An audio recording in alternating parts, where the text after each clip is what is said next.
কি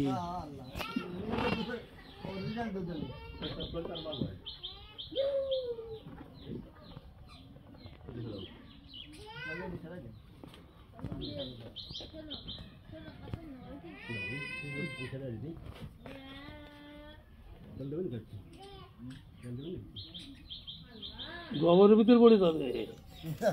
এই জায়গা তো নেই ফান দিলেন না আরে ফান দেবো তো আমার কয়টা কাজ করাবেন আমার পুতুল